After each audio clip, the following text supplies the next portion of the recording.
Bismillahirrahmanirrahim. Assalamualaikum warahmatullahi wabarakatuh. Waalaikumsalam warahmatullahi wabarakatuh. Alhamdulillahilladzi anzala sakinata fi qulubil mu'minin. Segala puji bagi Allah yang telah menurunkan ketenangan ke dalam hati orang-orang yang beriman. Walhamdulillahilladzi ahyana ba'dama amatana wa ilaihin nusyur. Dan segala puji bagi Allah yang telah menghidupkan kita dari kematian sementara kita. Walhamdulillahilladzi arsala rasulahu bil huda wa dinil haqq. Dan segala puji bagi Allah yang telah mengutus seorang rasul yang membawa hidayah atau petunjuk dan membawa agama yang benar. Walhamdulillah wa syukrulillah. Dan kembali kita memuji, juga kembali kita mensyukuri atas seluruh titipan kebaikan, rezeki, karunia dan juga kemudahan untuk bisa melakukan kebaikan yang masih Allah berikan kepada kita. Dan ini wajib kita syukuri. Kenapa? Karena Imam Al-Ghazali menyampaikan bahwa syukur itu dengan cara mempergunakan seluruh fasilitas-fasilitas kebaikan dalam rangka melakukan ketaatan. Hari ini Allah masih menitipkan kedua mata yang dengannya kita masih bisa melihat dan kita gunakan untuk bisa membaca Al-Quran. Itu juga adalah wujud rasa syukur. Dan hari ini Allah masih menitipkan kepada kita kedua kaki yang dengannya kita bisa berjalan. Ini juga sama. Ketika kita pergunakan untuk bisa melangkah ke majelis ilmu seperti ini pun wujud rasa syukur. Dan ketika Allah masih memberikan kesempatan hidup kepada kita dan kita gunakan kesempatan hidup ini dalam rangka melakukan ketaatan, berarti kita juga sedang mengekspresikan rasa syukur. Dan mudah-mudahan dari syukur yang kita lakukan ini bukan hanya menambah dari kuantitas, tapi juga Allah menambah kualitasnya. Mata kita bisa lebih lama ketika berhadapan dengan huruf-huruf Al-Quran. Karena biasanya kalau misalnya nih banyak kesalahan, banyak dosa yang dimiliki, saat mata ini tertuju kepada huruf-huruf yang ada dalam Al-Quran, itu kayak berhamburan gitu huruf-hurufnya, Bu ya. Pernah ngerasain nggak? Pas baca Quran baru juga 5 menit sudah gini nih. Padahal hurufnya masih di situ-situ aja, Bu. Kayak nyari gitu kemana gitu, Bu ya. Nah, ini juga wajib kita syukuri, Bunda. Masih dimudahkan oleh Allah untuk bisa membaca barang satu ayat dari Al-Quran. Masih bisa melangkahkan kaki ke tempat yang baik. Masih bisa melihat yang baik-baik. Lisan kita juga masih bisa berzikir. Ini juga adalah bagian kebaikan yang Allah berikan kepada kita. Karena banyak di antara hamba-hamba Allah yang lain yang sulit sekali mengucapkan kalimat-kalimat thayyibah. Ada yang hari-hari diisi dengan kalimat-kalimat kotor, ada yang hari-hari mencaci, ada yang hari-hari menggibah juga ada. Dan ini patut kita syukuri. Dan satu nikmat yang besar yang masih Allah titipkan kepada kita sampai hari ini, yaitu nikmat iman, yang mudah-mudahan nikmat iman ini bukan hanya sebatas menemani kita di dunia, tapi dia juga menjadi teman nanti saat kita berada di alam barzakh, saat kita berjumpa dengan Allah, dan mudah-mudahan saat kita masuk nanti ke dalam surga, ataupun mungkin karena banyaknya kesalahan dan dosa kita yang membuat kita tergelincir ke dalam neraka, bahagianya orang beriman itu mereka tidak akan abadi di dalam neraka. Hari ini insyaallah para bunda yang salihah, kita akan melanjutkan kajian kita dengan tema besar yaitu tazkiyatun nafs. Mudah-mudahan dengan kajian yang seperti ini kita menjadi pribadi-pribadi yang memiliki hati yang lembut, memiliki pribadi-pribadi yang bukan hanya sebatas memikirkan diri sendiri, tapi juga sudah mulai belajar memikirkan orang lain. Kenapa? Orang dikatakan baik itu saat dia menjaga dirinya dari melakukan keburukan, itu namanya orang baik. Tapi kalau orang yang solih atau solihah untuk perempuan, itu dia berpikirnya bukan lagi gimana melakukan kebaikan, tapi bagaimana caranya mengajak orang lain melakukan kebaikan. Tapi kalau disebut sebagai hamba Allah, nah ini beda lagi nih Bunda. Tadi baik, solih atau solihah. Kalau sudah naik derajatnya pada hamba Allah, yang memang Allah cinta betul nih sama dia, pikirannya bukan lagi mengajak orang lain kepada kebaikan, tapi menampilkan kebaikan mengajak orang lain melakukan kebaikan, dan menasehati orang lain kalau memang dia melakukan kesalahan. Dan tujuannya bukan karena benci, tapi karena cinta gitu. Kebayang nggak Bunda, di dunia itu kenapa rame? Karena ada temennya. Ya Bunda ya, gibah kalau sendiri gimana coba gibahnya? Nggak rame. Iya kan, ngomongin orang tuh kalau rame, kalau ada 2, 3 bahkan berjamaah punya gibah syar'i misalnya, ngeri nih majelis gibah misalnya. Rame tuh rame Bun kalau bareng-bareng. Nah bisa kebayang nggak kalau melakukan kemaksiatan aja kita butuh teman gitu. Mestinya dalam melakukan kebaikan juga kita seneng ngajakin teman. Nanti di akhirat juga sama Bunda. Ngegibahnya nanti di neraka bareng-bareng gitu kan. Po kita satu kamar. Iya po kita satu tingkat kan. Coba. Tapi di neraka kan ngeri ya. Mending nanti di akhirat tuh saling berbincang-bincang. Sebagaimana Allah menggambarkan orang-orang yang beriman yang masuk ke dalam surga itu mereka di dipan-dipan mereka. Sambil apa bahasa kitanya tuh, video callan dengan tetangga sebelahnya. Masya Allah keren. Bukan sleep call loh ya, bukan. Video callan sama tetangga sebelahnya, saling berbicara, berbincang-bincang tentang kebaikan ya Allah titipkan kepada mereka. Nah, hari ini kita akan membahas satu buah tema berkenaan dengan 5 cara Allah mengembalikan orang beriman kepada kemuliaan. Nah, kepada kemuliaan atau kebahagiaan juga bisa. Allah itu saking sayangnya kepada orang yang beriman, catatannya apa? Beriman dulu. Selama orang ini beriman, maka Allah sayang betul sama dia. Bahkan saking sayangnya Allah menyiapkan 5 ini, ya, 5 hal ini, yang tujuannya itu untuk apa? Untuk mengembalikan orang-orang yang beriman itu kepada kebaikan, kepada fitrah. Karena fitrah kita itu suka dengan kebaikan. Fitrahnya manusia, apalagi orang beriman, suka dengan ragam jenis kebaikan, suka dengan yang baik-baik, suka dikasih yang baik-baik, suka memilih yang baik-baik. Itu fitrahnya orang beriman memang seperti itu. Allah menyediakan 5 wasilah ini. Tujuannya apa? Mengembalikan kita kepada kedudukan yang mulia, kepada kedudukan yang bahagia, kembali kepada fitrah. 2 Allah berikan di dunia, dan 3 nanti disimpan buat di akhirat. Kita bagi ya, jadi 5, 2-nya di dunia, 3 nanti di akhirat. Baik. Yang pertama, kita langsung. Yang pertama, taubat. Apa yang pertama? Taubat.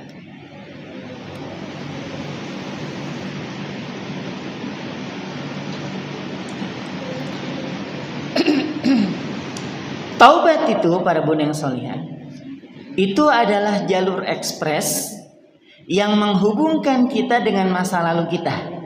Sekali lagi, taubat itu adalah jalur ekspres yang menghubungkan kita dengan masa lalu kita. Sesolih apapun kita, misalnya nih, tahajudnya tiap malam, duhanya tiap pagi, baca Qur'annya sehari 1 juz, sedekahnya juga tiap pagi, pokoknya rajin betul. Baca Qur'annya juga dari habis isya sampai subuh gitu kan. Dan itu pas lagi azan subuh langsung kaget itu, Masya Allah sudah subuh aja. Padahal nggak dibaca Qur'annya, ketiduran. Ya. Nah, contoh nih bunda ya, kita solihah banget nih udah jadi orang nih, cocok lah untuk masuk surga kayaknya. Tapi kita tidak bisa meminta kepada Allah untuk dikembalikan ke masa lalu. Padahal Allah bisa nggak melakukan itu? Bisa. Orang mengadakan yang tadinya tidak ada juga bisa. Bahkan menghidupkan orang yang tadinya mati juga bisa. Bahkan nanti ini di padang mahsyar saat kita sudah masuk ke dalam liang lahat, mungkin ada sebagian kita yang hancur lebur nanti di alam kubur gitu ya, jasadnya juga hilang, kecuali memang orang-orang pilihan. Nanti dibangkitkan lagi dari tulang sulbi, bisa. Dimasukkan nanti ke dalam neraka nih, orang-orang yang durhaka terutama dimasukkan ke dalam neraka, hangus gosong badannya, dikembalikan lagi, bisa juga. Tapi untuk permintaan yang satu ini Allah nggak bakal kabulkan. Apa itu? Permintaan kita kembali ke masa lalu, itu yang nggak bisa. Cuman masalahnya di sini, dosa-dosa kita itu adanya di masa lalu atau di masa depan? Masa lalu, itu masalahnya. Di sisi lain Allah tidak mau mengembalikan kita ke masa lalu, tapi di sisi lain juga masalahnya kita itu adanya di masa Lalu. Lalu gimana? Ya sudah, nggak usah bingung. Ini kau kasih fasilitas ya. Apa itu ya Allah? Ini taubat. Taubat inilah yang menjembatani engkau hari ini dengan keburukanmu di 5 tahun yang lalu, 10 tahun yang lalu. Kita kan pengen bilang, ya Allah, kembalikan hamba ke 7 tahun yang lalu deh. Kenapa? Ya Allah, hamba melakukan dosa besar di tahun itu. Hamba pengen merubah semuanya, pengen diperbaiki lah, nggak bisa. Nah terus kalau nggak bisa gimana? Ya sudah, ada wasilah taubat. Nah taubat inilah yang membuat kita bisa terhubung dengan dosa-dosa kita di masa lalu. Kenapa harus pakai diperbaiki coba? Kenapa harus pakai diperbaiki? Dosa kita di masa lalu itu bunda, itu ngefeknya itu beda sama orang nggak naik kelas. Beda. Orang misalnya kita punya anak misalnya nggak naik kelas setahun, paling malu setahun bun. Paling malu setahun. Atau juga saya punya adik kelas waktu di pondok, dia selesai 1 tahun dia ngendap di kelasnya. Makanya waktu kami lulus dia masih kelas 3 aliyah waktu itu. Coba. Ada ya ada aja. Tapi malu nggak, biasa aja. Kalau ketemu yang ngobrol. Dosa itu beda dengan saat kita nggak naik kelas. Dosa itu efeknya sampai ke masa depan. Misalnya ada orang nggak naik kelas, paling juga nggak naik kelas, paling seminggu orang udah selesai ngolok. Selebihnya berjalan aja biasa gitu. Ada orang yang sampai 2 tahun dulu ya. Kalau sekarang kan bisa nggak bisa naik. Ya, dulu kalau memang nggak bisa baca, memang nggak bakal bisa naik kelas 2, nggak bakal. Tapi sekarang udah enggak kan ya, naik aja gitu sampai sesuai dengan urutannya lah. Kalaupun ternyata ada anak kita yang terhalang dari semesternya, misalnya pas kuliah ternyata harus berhenti dulu nih 1 tahun karena nggak kuat, ya nggak masalah, bukan aib. Tapi kalau dosa itu efeknya bukan hanya saat kita hidup, tapi sampai kita nanti sampai ke akhirat. Contohnya gini, ada orang yang meninggal dan di penghujung hayatnya itu dia sulit untuk mendapatkan kematiannya, dikenal sebagai su'ul khotimah. Diajak melakukan membacakan kalimat-kalimat thayyibah nggak mau, bahkan teriak-teriak dengan teriakan yang gak jelas gitu ya, seperti yang pernah saya ceritakan. Ada orang yang ketika dibacakan, ayo pak baca asyhadu alla ilaha illallah, tapi yang keluar adalah kalimat kotor, ANJING, kucing. Terus kemudian kita sebut dengan la ilaha illallah juga keluar BABA, BIB, sapi gitu ya. Terus aja sampai selesai, sampai wafatnya. Tidak juga keluar kalimat yang baik yang keluar dari lisannya. Sekalipun kita nggak boleh bilang ya Allah su'ul khotimah nih orang, nggak boleh, apalagi depan istrinya. Nggak boleh, bu sabar bu ya, suaminya su'ul khotimah, Allah Rabbi. Udah mah lagi sakit hati dia, lagi berduka digituin. Nggak boleh ya punya. Nah para bunda yang solihah, orang ini merasakan sakitnya sakaratul maut dan dia sulit menjemput kematiannya, itu biasanya karena apa? Karena pahalanya kebanyakan atau dosanya kebanyakan? Dosa masa lalu atau dosa masa depan? Masa lalu. Masuk dia ke alam barzakh, disiksa hari-hari, digencet di bumi terus aja sampai hari kiamat. Itu karena apa? Dosa juga. Dosa masa lalu atau masa depan? Masa lalu. Nanti dibangkitkan di padang mahsyar. Bahkan dalam hadis riwayat Imam Tirmidzi disebutkan, orang-orang yang sudah munafik, orang-orang yang sudah mengganggu kebaikan orang-orang muslim lainnya, itu sampai meminta kepada Allah kayak gini, ya Allah masukkan aja kami ke jahanam. Coba. Udah putus asa mereka. Kan Nabi bilang kayak gini, di padang mahsyar itu ada orang yang tenggelam dengan keringatnya sampai pinggulnya, ada yang tenggelam sampai mulutnya, ada yang tenggelam sampai di atas kepalanya. Tenggelam dengan keringatnya. Kebayang gak itu? Dan keringat itu muncul sesuai dengan dosa-dosanya. Kebayang gak matahari segini nih, sejengkal? Itu kalau jualan skincare keliling. Ya, apa anti UV ya namanya. Apa sih bun namanya bun yang buat matahari itu? Sun cream. Ya sun cream. Itu laku bun. Jadi kalau bunda nanti di padang mahsyar jasa sun cream keliling, laku tuh bun. Laku. Tapi siapa yang jualan di sana ya? Nah para bunda yang solihah, mereka orang-orang munafik itu, orang-orang yang banyak dosa yang sampai bilang ya Allah masukkan aja ke jahanam sudah sekalian gitu. Disangkanya padang mahsyar itu sudah siksa, belum, padahal belum juga diapa-apain, ditimbang aja belum, masih di padang mahsyar semua orang dikumpulin nih. Nah dia mendapati keburukan di padang mahsyar, dia tenggelam dengan keringatnya, itu karena apa? Dosa kapan? Masa lalu. Lalu kemudian masuk ke yaumul mizan, tegang nih, amalnya bakal dihitung, ditimbang, berat ke kiri. Berarti dapat apa dia? Catatan apa? Dosa. Masuk dia nanti nyebrangin jembatan Sirat namanya. Dan dia tergelincir ke dalam neraka pun karena dosa. Dosa kapan? Itulah kenapa taubat ini penting. Kenapa taubat itu bisa mengembalikan kita sekalipun fisik kita tetap berada di 2023, tapi bisa menjadi wasilah kita untuk bisa kembali ke masa lalu. Diperbaiki. Taubat, ya Allah, maafkan saya. Ya Allah, ampuni dosa-dosa saya. Ini yang paling memungkinkan, Bunda. Yang paling memungkinkan. Bahkan ini menjadi fast track gitu kan.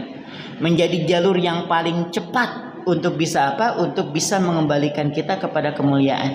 Yaitu taubat. Kebayang nggak orang yang mau taubat itu? Allah gambarin seperti ini.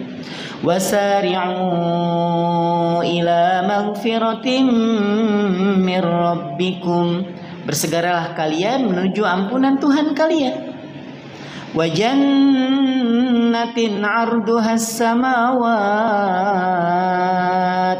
Yang untuk orang-orang yang seperti ini disediakan surga yang luasnya seluas langit dan bumi. Orangnya masih hidup nih, dia tobat 40 tahun dia nih melakukan keburukan. Dia ambil sejadah, dia wudhu, terus dia sholat tobat dorong, dia sujud, ya Allah saya banyak dosa, banyak kesalahan, ampuni saya Allah. Dia ampuni. Nggak ada urusan 40 tahun yang lalu. Dan itu baiknya Allah. Allah itu kalau ngelihat ada hambanya nih melakukan kebaikan hari itu dan dia tobat hari itu yang Allah pandang. Nggak ada istilah nih misalnya kita 5 tahun nih ninggalin sholat, terus gelar sejadah, pas lagi ya Allah ampuni dosa-dosa saya, pok kemana aja, udah bosan ke maksiat, nggak juga dikituin. Atau misalnya Allah bilang malaikat cabut aja nyawanya gitu, ini orang mau tobat cabut aja dulu, nggak bisa. Nggak gitu gambarannya. Orang mau tobat, dia tobat Allah terima, Bunda. Sebagaimana dalam hadis qudsi Allah menyampaikan dalam hadis Arba'in yang hadis yang ke-42 itu, bahwa sebesar apapun kesalahan yang kalian lakukan, tsummastaghfartani, kemudian engkau mau mohon ampun, ghafartu laka, ku ampuni engkau. Jadi pahami ya. Jadi dosa itu yang bisa menghambat kebahagiaan kita, baik di masa depan yang ada di dunia ataupun masa depan nanti di akhirat. Taubat. Tapi masalahnya ada orang dengan taubatnya diterima sama Allah. Diterima karena hubungannya cuma sama Allah. Kita punya problem yang kedua, apa itu? Sayyi'at. Dalam Al-Quran Allah mengajarkan satu doa buat kita, Rabbana ighfir lana dzunubana wa kaffir 'anna sayyi'atina. Perhatikan ayat ini. Ya Allah, ampunilah dosa-dosa kami dan gugurkanlah, maafkanlah, hapuskanlah kesalahan-kesalahan kami. Beda enggak? Beda ya. Saya ulangi nih. Rabbana ighfir lana dzunubana. Ya Allah, ampunilah dosa-dosa kami. Itu dosa. Wa kaffir 'anna sayyi'atina, dan hapuskan kesalahan-kesalahan kami. Berarti dua di sini. Satu dosa, dua kesalahan. Apa bedanya? Sama aja, Ustaz, namanya dosa ya dosa, salah juga dosa. Enggak. Dosa itu gambarannya kita tahu itu salah tapi kita langgar. Maka buah dari pelanggaran itu adalah dosa. Kita tahu nih bahwa ngomongin orang itu dosa, tapi tetap kita langgar, maka buah dari pelanggaran itu adalah dosa. Kita tahu nih sholat itu adalah wajib, tapi kita langgar nih, kita nggak jalanin sholat. Buah dari meninggalkan sholat itu adalah dosa. Oke. Apa itu sayyi'ah? Kalau dosa kita minta diampuni, kalau kesalahan minta dihapuskan. Bedanya kalau kesalahan itu, Bunda, itu cenderung kesalahan-kesalahan atau dosa-dosa kecil. Dosa-dosa kecil. Gambarannya kayak gini. Kesalahan itu, gambaran yang pertama, kita memang nggak tahu itu sebuah kesalahan. Sudah ngejalanin nih, dibilang sama temannya, Bu, masih ikut itu kah Bu? Iya, kenapa? Nggak boleh loh Bu yang itu. Kenapa? Nih Bu, dengerin ya. Disampaikan nih ceramahnya Ustaz, ceramahnya Kiai, atau hadis-hadis Nabi dan juga ayat Al-Quran. Ya Allah, saya baru tahu loh itu nggak boleh. Nah, itu dosa atau kesalahan? Kesalahan, satu. Yang kedua, kita nggak niat melakukan dosa. tapi ternyata kita kepleset melakukan dosa, itu pun sama kategorinya kesalahan. Contohnya gimana? Adakah di antara kita yang normal nih dalam keadaan normal, saat mau pengajian niatnya kayak gini, ya Allah saya niat mau gibah nanti di pengajian, ada nggak? Ya Allah nanti kalau tukang sayur dan ibu-ibu rame, mau gibah saya, ada nggak yang normal kayak gitu? Nggak ada, Bun. Tapi pas belanja sayur, ada ibu-ibu bilang kayak gini, Bu, yang kemarin itu loh. Padahal kita niat dari rumah tuh mau belanja. Yang mana sih? Itu loh, Bu. Yang kemarin belum bayar arisan 3 bulan itu. Tahu nggak siapa? Aku sih bukan ngomongin orang loh, Boya ini ya. Cuman ini ngomongin orang yang belum bayar arisan 3 bulan. Itu yang arisan siapa? Orang kan ya, bukan ikan ya. Nah, ibu tahu nggak? Dia tuh kemarin, masa suaminya, bayangin coba. Ini kan arisan. Yang diomongin siapa? Suaminya. Udah mah arisannya udah jelek gitu, Bunnya, diomongin 3 bulan nggak bayar, suaminya juga dibawa. Terus kita bilang apa? Masa sih Bu? Kayaknya enggak deh. Udah tuh nyampur. Astagfirullahaladzim, ya Allah, nggak boleh Bu ngomongin kayak gitu. Nah, itu namanya apa? Dosa atau kesalahan? Dosa atau kesalahan? Kesalahan. Kecuali Bunda memang sudah diniati. Nanti di tempat sayur, kalau memang nggak ada lagi yang nge-review hasil yang kemarin, saya pancing. Nah, belanja dia Bu. Aduh, kemarin tuh ngomongin apa ya? Anjing ya kan? Gitu. Apa ya? Itu loh. Ada di kompleks sebelah tuh masalah arisan. Wow, nyambung situ. Itu namanya dosa. Tapi kalau kita nggak berniat melakukan dosa dan ternyata kita jatuh, maka itu kategorinya kesalahan. Yang ketiga gambaran kesalahan itu adalah kita tidak punya niatan untuk melakukan kesalahan, tapi itu dianggap kesalahan oleh orang lain. Contohnya nih, kita punya bestie. 5 tahun nih kita udah bestian banget nih, udah bestian. Ternyata dia bilang kayak gini, besok kayaknya aku pindah deh. Kemana? Keluar kota, ikut suami, keterima kerja di sana. Oke. Pas pisahan itu Bun, ya Allah, kita punya bestie yang badannya tuh kurus kering, kayak ikan asin, kering betul, kurus gitu. Nah 5 tahun tuh nggak ketemu Bun. Dilihat di postingannya sudah mulai healing, ya kan? Sudah mulai, ya adalah rumahnya juga sudah mulai rumah yang baru, kendaraannya juga baik gitu. Nah pas ketemu subur, paham ya? Pas ketemu badannya udah subur. Kita tepak dong saking bahagia. Ih Masya Allah, subur sekarang. Tersinggung ya, tersinggung. Body shaming namanya. Baper ya kan? Tahu aku lemu gitu kan, tahu aku gemuk, tahu. Padahal niatan kita tuh muji Bun, ya Allah dia kan bestie kita nih. Pas lagi pisah dalam keadaan kurus, pas ketemu dalam keadaan subur, kan bahagia kita Bunnya. Ditepak-tepak tuh, dia anggap apa? Itu sebagai sebuah hinaan. Padahal kita niatannya pengen ngasih pujian karena kita saking bahagianya. Itu dosa atau kesalahan? Kesalahan. Paham Bun ya? Tetap itu dicatat sebagai sebuah kesalahan. Contoh lain, Bunda bawa mobil nih pas lagi hujan. Pas lagi hujan. Ternyata ban mobil kita kena genangan masa lalu misalnya. Ada emak-emak mau kondangan dong baju putih. Ya Allah Bu, tahu lah Bu ya, emak-emak kalau mau kondangan dandannya berapa lama? Kalau ada emak-emak bilang bentar ayah 5 menit, itu masih sempet tawaf tuh ayahnya. Masih sempet. Iya, sempat tawaf 1 putaran. Bunda masih lama kah? Bentar lagi ayah. Masih sempat sa'i itu Bun. Percaya, dari sofa ke marwah lah paling tidak itu. Masih sempat. Tanya lagi Bun, udah selesai dananya? Dikit lagi. Masih sempat tahalul tuh Bun. Sempat. Keluar rumah nih, kena genangan air. Ya Allah si ibu, ya Allah mana baju putih, baju baru lagi Pok. Gak main-main, labelnya aja sengaja gak dicopot biar kelihatan baru. Ya Allah, itu dia mau berangkat kondangan nih kena kotor bajunya. Biasanya nih orang udah dandan seperti itu, udah niat banget pengen kondangan, kira-kira kalimat doa atau sumpah serapah yang keluar? Serapah Bu gitu. Sekalipun ibu ini rajin pengajian, Paling juga doanya memang bagus doanya. Ya Allah, mudah-mudahan yang bawa mobil husnul khotimah. Ya Allah. Doanya udah bagus nih Bun, husnul khotimah. Tapi masalahnya ada kejelasan sedikit, ada tanda bintang di atasnya, penjelasan di bawah. Secepatnya ya Allah. Ya Allah. Kita memang didoain husnul khotimah, tapi nggak secepatnya juga ya. Nah, itu kesalahan atau dosa? Kesalahan. Kecuali kita tahu nih kena genangan, ternyata kita lihat di spion si ibu tadi ngarep ke arah kita dan kita cuek aja, itu dosa namanya. Nah, masalahnya kita ini bukan masalah dosa. Yang banyak memasukkan orang ke dalam neraka itu banyaknya dari kesalahan. Kenapa? Kalau kita hubungan sama Allah itu urusannya mudah.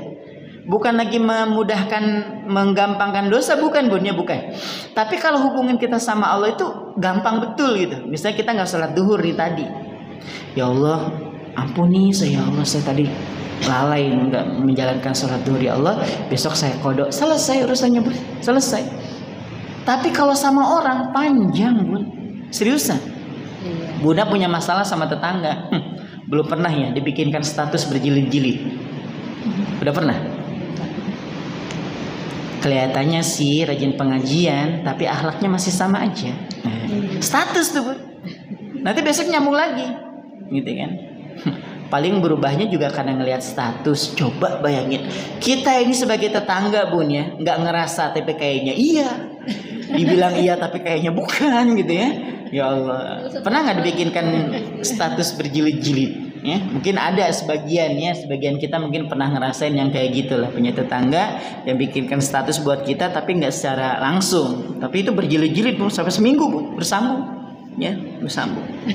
Nah, para bunda yang solihah, hubungan kita sama orang tuh panjang urusannya, maka dari itu para bunda yang solihah yang dirahmati Allah Subhanahu wa taala, kesalahan-kesalahan yang model kayak gini tidak cukup dengan taubat.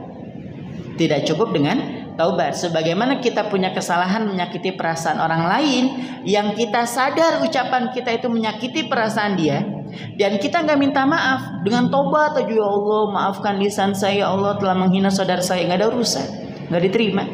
Sampai saudara kita merasa ridho terhadap ucapan kita, atau paling tidak kita sudah berupaya untuk meminta maaf.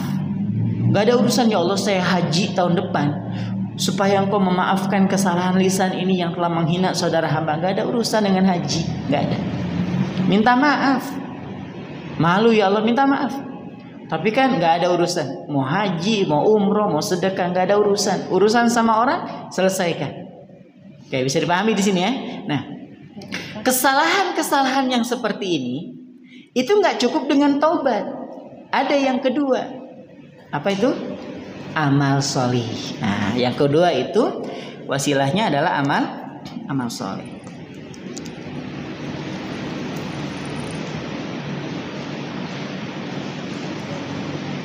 Jadi cara yang kedua agar Allah mengembalikan kita pada apa? Pada kemuliaan itu, cara yang kedua adalah beramal soleh. Amal soleh? Nah, segala bentuk amal yang kita lakukan niatannya karena Allah dan benar caranya. Itu syarat diterima amal kan dua Bun ya. Satu, benar caranya, ikhlas karena Allah. Yang kedua, benar caranya. Udah itu aja dua. Nah, amal soleh ini sebagaimana Allah sampaikan dalam surah Hud ayat 114. Innal hasanat, sesungguhnya kebaikan-kebaikan itu yuzhibna sayyiat, dia bisa menghapuskan kesalahan-kesalahan. Nah, sayyiat tadi tuh Bun, yang kita berdoa, ya Allah wa kaffir anna sayyiatina, dan hapuskanlah kesalahan-kesalahan kami. Nah, kesalahan ini bisa dihapus dengan apa? Amal soleh. Kalau ada orang bilang kayak gini, Ustaz, amal soleh itu kayak mana? Apa aja Bun? Baik itu ibadah yang mahdoh, yang sudah ditentukan waktunya, kayak sholat 5 waktu, kayak puasa Senin Kemis, puasa Ramadan, atau ada amalan yang memang di luar dari itu. Contohnya apa? Bunda misalnya membuang sampah pada tempatnya, itu juga sama amal soleh. Saya ingin sampaikan keutamaan orang beriman. Orang beriman itu mustahil dia dalam satu hari nggak punya pahala, itu mustahil. Orang beriman mustahil dia dalam satu hari tidak punya pahala. Itu mustahil betul Bunda, mustahil. Contoh, ada orang dia keluar dari rumahnya, nggak baca doa, nggak ngucapin salam, bahkan di hari itu dia meninggalkan sholat, tapi masih dimungkinkan buat dia untuk bisa mendapatkan pahala. Mana bisa Ustaz, dia ninggalin sholat, betul, dia berdosa karena meninggalkan sholatnya, tapi dia masih berkesempatan untuk apa? Untuk mendapatkan pahala. Jadi mustahil buat orang beriman, terutama muslimah nih, sehari itu nggak punya pahala, itu mustahil. Apa itu? Memakai baju, Bunda. Pakai baju. Jujur Bunda, mudah-mudahan yang jujur tahun depan bisa berhaji. Amin. Bisa berumroh lah paling enggak ya. Amin. Nih. Bunda saat memilih baju atau membeli baju, yang ada di kepala Bunda itu tujuannya nyari yang cocok dulu atau nutup aurat? Jujur aja dulu. Yang cocok buat diri atau udah diniatinya Allah saya pengen nutup aurat gitu? Cocok dulu. Kalau mau jujur ya, saya belum pernah menemukan ada orang-orang itu datang ke tempat baju, Bu ada yang nomor XL, ada, dia Bu bungkus langsung pulang. Nggak mungkin, nggak ada. Masuk ke toko cari motif. Ya Allah motifnya bagus, ada warna lain Mbak? Nggak ada. Ya kan? Ya Allah motifnya bagus, warnanya cocok, Mbak ada ukuran yang lain? Nggak ada. Coba, paham ya? Jadi pertama kali itu kita memantaskan diri dulu buat kita. Ini nggak bisa dipungkiri Bunda. Bunda dikasih baju sama orang, dan ketika Bunda pakai nggak srek di hati. Paling berapa kali dipakai? Paling 2 kali aja pun dipakai untuk menghargai orang yang ngasih. Setelah itu disedekahkan, alasannya masih ada yang lebih membutuhkan. Dikasih ke orang sebagai hadiah karena memang kita nggak cocok. Sekalipun Bunda dibelikan baju nih sama orang, Bu ini Bu cocok banget Bu buat ibu nih Bu, hati kita nggak srek. Orang bilang bagus, srek nggak di hati? Nggak. Bakal dipakai lama nggak nih baju? Nggak. Karena pantas itu standarnya kita sendiri dulu.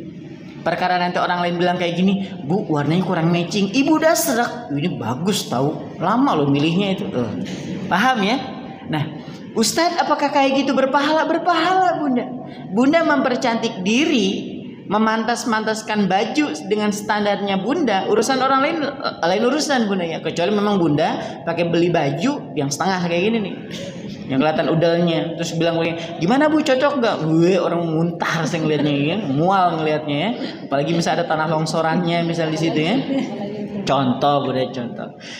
Jadi selama kita membeli pakaian yang pantas buat kita menutup aurat dan kita senang dengan warnanya, tidak terawang dan seterusnya, pokoknya udah pantas gitu, itu berpahala Bunda. Dari mana dasarnya? Dari hadis Nabi SAW, Innallaha jamilun yuhibbul jamal. Allah itu maha indah dan mencintai keindahan. Bunda pakai baju ngerasa ya Allah indah banget nih baju, berpahala Bunda, berpahala. Jadi mustahil orang beriman itu dalam sehari dia tidak mendapatkan pahala. Baru pakai baju yang dia ngerasa cocok aja dengan bajunya itu udah berpahala. Itu satu. Yang kedua, pahala dari mana? Dari menutup aurat. Dari menutup aurat. Tadi seorang muslimah keluar dari rumahnya 12 jam dia di luar rumah, tapi dengan mengenakan baju yang tertutup, maka selama 12 jam itu, selama 12 jam dia bukan dihitung sebagai orang yang keluar rumah, tapi dia dihitung sebagai orang yang sedang melakukan ketaatan. Apa ketaatannya? Ketaatannya menutup aurat. Masya Allah. Itu Bunda nggak usah pakai sholat. Bukan berarti Bunda nggak usah sholat, bukannya. Maksudnya Bunda hari itu ninggalin sholat nih, naudzubillah ya. Bunda tetap dosa meninggalkan sholatnya, tapi Bunda tetap mendapatkan pahala dari mana? Dari menutup auratnya. Sebagaimana ketika seorang perempuan keluar dari rumahnya belanja sayur, ketutup atasnya, bawahnya kebuka. Ada tuh daster yang sampai mana tuh, yang sampai ke betis gitu ya, bawahnya kosong, atasnya jilbaban. Ada ya. Di luar negeri sana Bu ya, bukan di sini Bu ya. Ada dulu di samping di dekat BDS 2 situ ya, bukan BDS 1 tapi ya dekat BDS 2 pokoknya ya. Depan-depanan aja perumahannya. Ya. Cuma dipisahkan jalan Bu ya, jalan besar tuh. Baik, para bunda yang salihah yang dirahmati Allah Subhanahu wa taala, sama seperti perempuan keluar dari rumahnya dengan tidak menutup aurat, seberapa lama dia di luar rumah, maka seperti itu juga lah Allah memberikan catatan dosa buat dia. Jadi bukan wanita muslimah itu, seorang wanita muslimah atau laki-laki muslim keluar dari rumahnya, selama dia menutup aurat, hari itu dia mendapatkan pahala. Jadi mustahil orang beriman itu keluar dari rumahnya tanpa mendapatkan pahala. Masya Allah. Ya, makanya Imam Al-Ghazali menyampaikan, mustahil orang beriman itu dalam sehari itu tidak mendapatkan pahala. Orang pakai bajunya aja loh dihitung sebagai memantaskan diri. Yang kedua menutup aurat. Oke. Nah itu juga amal soleh bukan? Amal soleh. Nah amal soleh yang model kayak gini itu yang bisa menghapuskan kesalahan yang tadi itu punya kecil-kecil, ngomongin orang ternyata nggak kerasa nyakitin perasaannya. Pas lagi jalan ngicipratin air kena orang dan kita nggak tahu itu sebuah kesalahan. Itu juga bisa dihapuskan dengan amal soleh. Apalagi amal soleh yang berkenaan dengan kemanfaatan buat orang lain. Sama itu juga dihitung sebagai amal soleh. Apapun amal solehnya ya. Jadi ternyata dosa itu hubungannya dengan Allah. Tapi kalau kesalahan termasuk dosa-dosa kecil itu kebanyakan berhubungan dengan manusia. Dan taubat itu biasanya berhubungan dengan dosa besar. Sedangkan untuk dihapuskan kesalahan itu biasanya berkaitan dengan dosa-dosa kecil, dengan kesalahan-kesalahan yang nggak kita sengaja atau yang kita sengaja tapi kayaknya enggak deh. Iya, tapi kayaknya enggak. Nah, yang seperti ini bisa dihapuskan dengan amal soleh. Baik. Lalu kemudian yang ketiga, cara Allah mengembalikan orang beriman pada kedudukan yang mulia itu, cara yang ketiga, dan ini nanti disediakan di akhirat. Apa itu? Syafaat dari Nabi Muhammad sallallahu alaihi wasallam.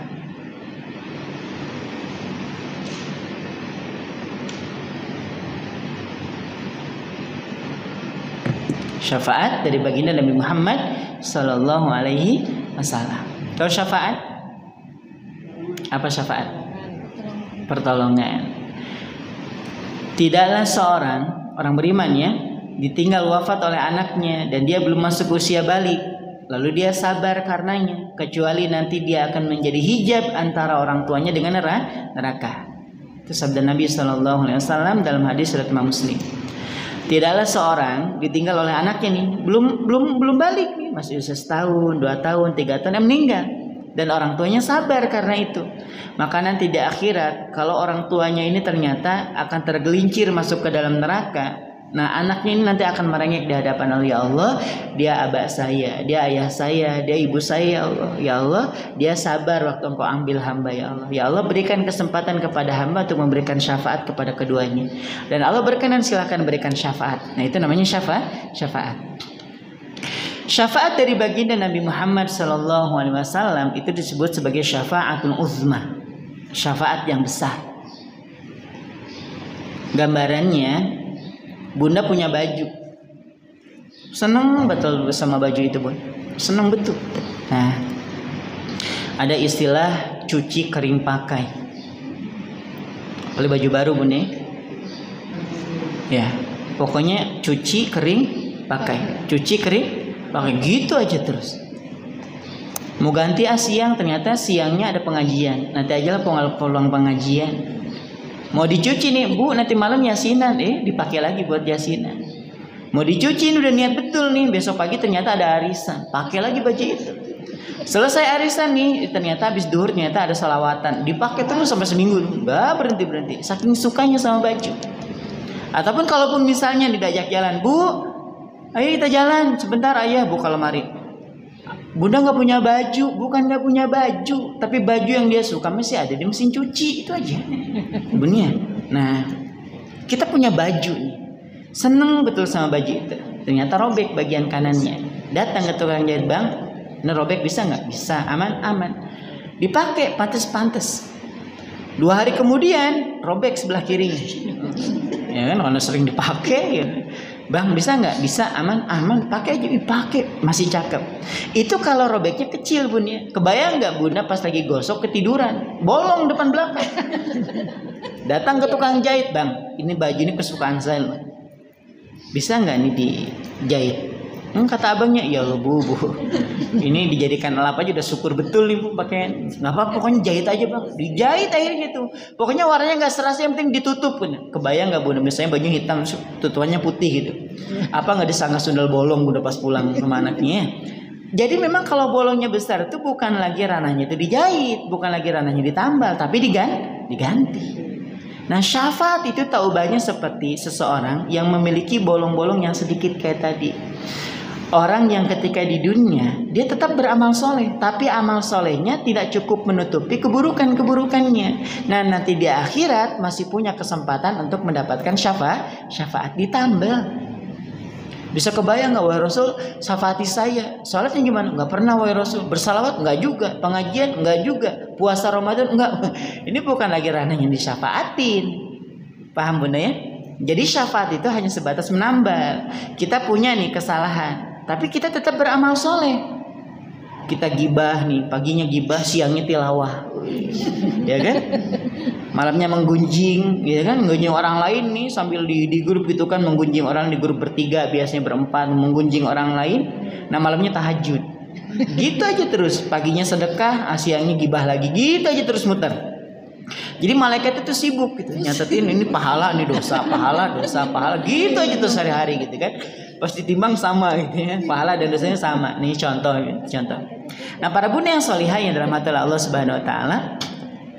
Sampai mana kita tadi? Oh syafaat, ya syafaat.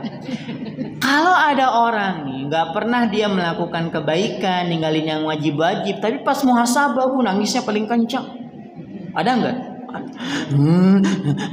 Ya Allah, ampuni dosa-dosa saya ya Allah. Pas muhasabah, selesai muhasabah, ya pujungan lagi, nggak sholat lagi, nggak puasa lagi, gitu aja terus.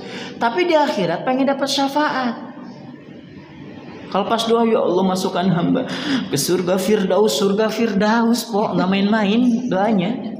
Nah ini ciri punya orang dalam di surga nih kayak gini memang ya. Cirinya kayak gitu. Nah orang yang kayak gini bukan lagi ranahnya syafaat. Karena orang yang mendapatkan syafaat tuh dia tetap melakukan kebaikan. Amal solehnya ada, tapi amal solehnya tidak cukup untuk menutupi keburukannya. Berlakulah syafaat Nabi nanti pada hari kiamat. Saya yakin para bunda sering mendengar ayat ini, bahkan sebagian bunda juga sudah hafal ya, kan ini bagian dari juz 30 nih. Ini kan sudah hafal juz 31, 32, ini Masya Allah. Oh udah lewat bahasa. Juz 30 itu udah mainstream, anak-anak TPA juga udah pada hafal. Ini bunda sudah masuk juz 33 bunda, Masya Allah. Saya doain mudah-mudahan semuanya jadi dimudahkan untuk bisa ngafal Quran Insya Allah ya. Yauma yafirrul mar'u min akhihi wa ummihi wa abihi wa sahibatihi wa bani. Sering dengar ayat ini ya. Pada hari itu orang-orang lari daripada saudara-saudaranya. Dan pada hari itu orang-orang lari daripada ayah dan ibunya. Dan pada hari itu orang-orang akan lari daripada anak dan juga para bestinya. Di dunia itu, pas bestian bunnya, ya Allah warna baju sama suami. Oh beda ya. Siapa tahu saking bestinya kan baju sama, rumah sama, suami juga sama ya. Ini contoh ya bunnya. Pokoknya jadwal ke toilet aja sama. Saking bestinya nih, kamu bobo jam berapa nanti malam? Aku jam 10. Ya semua aku juga bobo jam 10. Di dunia bun, di akhirat itu pada hari itu, pada hari kiamat selesai dibangkitkan orang tuh lari. Bahkan saat kita hari ini akrab betul dengan ibu kita. Imam Ibnu Katsir ketika menafsirkan ayat ini, saat seorang ayah bertemu dengan anaknya, ayahnya bilang, "Nak, kamu di dunia dulu, aku yang biayai. Aku yang jemput kebaikan untuk dihadiahkan kepada engkau. Aku jemput rizki, ku persembahkan buat engkau. Tolonglah nak." Apa kata anaknya? "Ayah, hari ini aku sibuk juga dengan urusanku ini. Jadi urus saja urusan ayah dan aku urus urusanku sendiri." Itu anak sama ayahnya bun. Sama dengan ibunya. Dilihat si anak ini dari jauh, ibunya nih dia lari ke tempat yang lain. Kenapa? Khawatir pahalanya diambil, khawatir juga dosa ibunya ditimpakan buat dia. Hari itu urusan kita masing-masing. Tapi di hari itu ada yang sibuk sekali. Kalau kita sibuknya dengan urusan kita, tapi orang ini sibuk dengan urusan kita. Siapa itu? Nabi Muhammad sallallahu alaihi wasallam. Nanti Bunda bisa lihat hadis sujud Nabi Muhammad pada hari kiamat. Wah, nanti gitu ya, nanti cari di rumahnya. Biar nanti Bunda bisa membaca betapa orang yang paling sibuk saat itu adalah baginda Nabi Muhammad. Kenapa? Saat orang-orang nih dari umat beliau itu masuk ke dalam neraka, beliau itu sujud lama betul. Maka Allah memerintahkan kepada baginda Nabi, irfa' ra'sak, angkat kepala engkau. Enggak ya Allah, sujud aja terus. Kenapa? Ya Allah, di antara umatku masuk ke dalam neraka. Ya Allah, berikan kesempatan kepadaku untuk memberikan syafaat. Isfa' tushfa. Berikan syafaat, engkau memiliki kesempatan memberikan syafaat. Lari itu, memberikan syafaat kepada orang yang pantas mendapatkan syafaat. Masih banyak pun, masih sujud lagi dengan sujud yang lama. Allah bilang, angkat kepala engkau. Enggak ya Allah, sujud lagi. Kenapa? Masih ada di antara umatku yang masuk ke dalam neraka. Apa permintaannya? Ya Allah, berikan kesempatan untuk memberikan syafaat. Diberikan lagi kesempatan, lari lagi pun. Sibuk hari itu baginda Nabi kita. Sampai selesai orang-orang yang pantas mendapatkan syafaat, baru kemudian selesai dari sujudnya. Karena sebagian orang memang tidak mendapatkan syafaat. Nah, maka dari itu Bunda, kalau pengen mendapatkan syafaat dari baginda Nabi Muhammad SAW sebagai syafaatul uzma, maka saya berpesan betul buat diri saya, tetap saja melakukan amal soleh, tetap aja melakukan kebaikan, plus dengan memperbanyak membaca salawat. Pokoknya kalau ada dengar kata Nabi Muhammad, sambung ya SAW, gitu aja terus. Ya Bun ya, sudah dipahami ya. Nah, 3 ini sudah nih. Orang dengan tobatnya diterima, tapi kesalahannya menumpuk. Dia udah amal soleh, tapi masalahnya dosanya kelampau banyak, tidak cukup menutupi ini. Masih ada yang ketiga nih, ternyata nggak dapat juga syafaat. Tenang, masih ada yang keempat. Yang keempat, cara bagi Allah untuk mengembalikan orang beriman kepada kedudukan yang mulia, yaitu cara yang keempat apa? Rahmat dari Allah. Ya, rahmat Allah. Kita bisa melihat dalam hadis riwayat Imam Ahmad dan juga Imam Tirmidzi dengan derajat yang sahih. Di sini diriwayatkan oleh Imam Ahmad dan juga Imam Tirmidzi. Pada hari kiamat, kata Nabi, ada seorang hamba dipanggil oleh Allah. Dipanggil. Maka diserahkan kepadanya 99 kartu. Berapa kartu? 99 kartu. Yang semuanya isinya itu adalah catatan dosa. 99 kartu dan semuanya isinya tentang dosa. Dibukakan satu kartu dan dibentangkan itu sejauh mata memandang, isinya dosa. Kebayang gak Bun, sejauh mata memandang? Ini jarak 10 kilo. Selama tidak ada halangan kiri kanannya, itu masih bisa ngelihat Bun. Kita bisa ngelihat gambaran gunung yang jauh Bun ya, yang bahkan jaraknya mungkin ratusan kilo. Nah sejauh itu catatan dosa semuanya. Saya ngebayangin ya Allah, segitu gitu. Kita ngelihat perinan belanjaan kita, ngelihat belanjaan perinan pas lagi belanja bulanan, trit, ya Allah udah deg-degan betul berapa gini. Apalagi ini catatan itu sejauh mata memandang dan isinya dosa. Maka apa kata Allah kepada hambanya ini? Adakah kesalahan yang ada catatannya dan kau tidak melakukannya? Kata dia, ya Allah, enggak ya Allah, itu semuanya sudah memang kesalahan saya. Diakui Bun. Diberikan pertanyaan yang lain, atau mungkin ada kekeliruan daripada malaikatku saat mencatat keburukanmu. Dicek lagi, enggak ya Allah, udah sesuai sudah itu dosa saya. Ya Allah. Maka Allah memberikan pertanyaan pamungkas sudah nih. Pertanyaan terakhir. Apa kata Allah? Tidakkah engkau memiliki kebaikan barang sedikit aja? Ini sudah di ujung sudah nih. Tidakkah engkau memiliki kebaikan barang sedikit? Dia mengatakan, tidak ya Allah, ini dosa saya semuanya. Udah putus asa nih orang. Ini kalau kita mungkin posisinya di situ, mungkin kita akan mengatakan, ya Allah, cemplungin aja ke neraka sudah. Udah malu betul sudah ini. Ini baru 1 loh Bun. Masih ada 98. Kan baru dibuka 1. Itu segitu aja udah bikin malu gitu. Maka apa kata Allah? Engkau masih memiliki 1 kebaikan. Ya Allah, masih punya berapa? 1 kebaikan. Enggak ya Allah, semuanya dosa. Engkau masih punya 1 kebaikan. Maka diserahkan kepadanya 1 kartu. Genap sudah. Tadi 99 tambah 1 jadi 11. Jadi berapa? Oh, 100. Dikira sudah mulai buyar konsentrasinya. Pas jadi 100 nih kartu. Allah bilang apa? Buka deh. Enggak ya Allah, malu. Buka. Ya Allah, 1 kartu saja yang aku bukakan itu sudah cukup membuat hamba malu di hadapan Engkau. Apalagi suruh membuka 1 kartu lagi. Kata Allah, buka. Nah, karena Allah yang menyuruh, karena Allah yang memerintah, maka dibuka kartu itu. Betul dia masih punya 1 kebaikan. Apa itu?